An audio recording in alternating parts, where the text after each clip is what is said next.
Le point de départ de ce projet, en fait, c'est quelque chose qui est né de travaux en didactique des mathématiques, notamment autour d'une personne, d'un chercheur, qui s'appelle Yves Chevalard, et qui a développé lui-même des ateliers d'enquête au Collège du Vieux-Port à Marseille. Il y a eu plusieurs autres expériences d'ateliers d'enquête de ce style-là, mais ça n'avait pas été réalisé dans le cadre d'une classe préparatoire pour des écoles d'ingénieurs. Et le dispositif me semblait intéressant dans la mesure où ce qu'on appelle enquête, justement, le principe c'est mettre les étudiants en situation d'étudier une question, de prendre au sérieux la question, et puis par tous les moyens possibles, imaginables, accessibles à eux, essayer de développer une réponse à la question. Et ça me semblait être tout à fait en phase avec le métier d'ingénieur. La mise en place, déjà en amont, il y a tout un travail de réflexion qui a été mené avec une chercheuse en didactique de l'ESP de l'Académie de Toulouse, qui est Gisèle Sirad.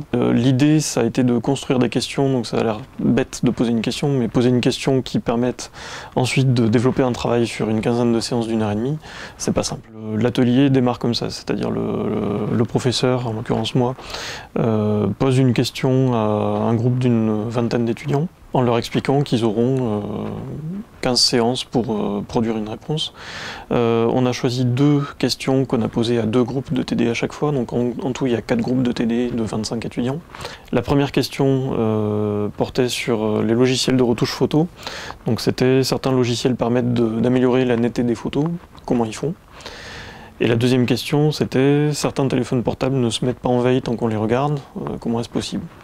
Et donc ils avaient 15 séances pour trouver une explication à ces 2 phénomènes-là, et avec totale liberté. C'est-à-dire certains sont allés jusqu'à produire des algorithmes, les coder sur l'ordinateur, et puis se rendre compte qu'ils arrivaient eux-mêmes à améliorer la netteté d'une image, par exemple. L'objectif visé par l'atelier, alors ça c'est difficile à définir parce que les objectifs en fait apparaissent au fur et à mesure. C'est-à-dire qu'il y a des choses qu'on avait pu anticiper et puis d'autres pas du tout. D'ailleurs au début j'avais parlé d'enseignement fonctionnel des mathématiques et puis il s'est avéré que c'était un atelier qui était plutôt pluridisciplinaire. C'est-à-dire que les œuvres scientifiques qui ont été abordées au gré de l'enquête, qui n'étaient pas du tout prévues. Moi, j'ai pas enquêté sur ces questions-là avant de les poser. Ça a été des œuvres aussi bien mathématiques que physiques.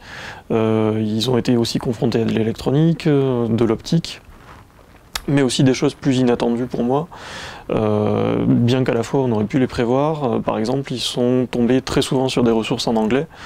Ils se sont rendus compte qu'il manquait d'outils, des outils de communication aussi. Ils se sont rendus compte qu'écrire un mail à un chercheur pour lui donner des renseignements, ça se fait pas en 5 minutes. Les objectifs, c'est tout ça.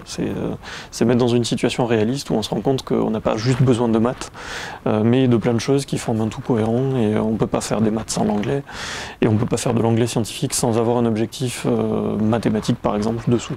Il y a des phénomènes assez intéressants qui se produisent, c'est-à-dire par exemple, au bout de 2 séances, il y avait des étudiants qui étaient persuadés d'avoir la réponse à la question. Donc il a fallu lutter contre ça, et en fait on s'est rendu compte peu à peu que c'était juste l'expression d'une résistance à un dispositif qui est complètement orthogonal à ce qu'ils font habituellement. Il y a des étudiants qui ont fini par me dire on n'a pas l'habitude, d'habitude on sait qu'il y a une réponse, puis on cherche la réponse, et puis là en fait il faut la construire, on ne sait pas où on va. Donc il y a eu des séances très tendues.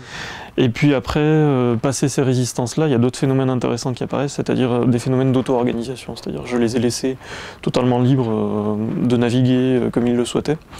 Et dans plusieurs groupes, ils ont ressenti le besoin de faire des synthèses collectives, puisqu'ils travaillaient par petites équipes de 5.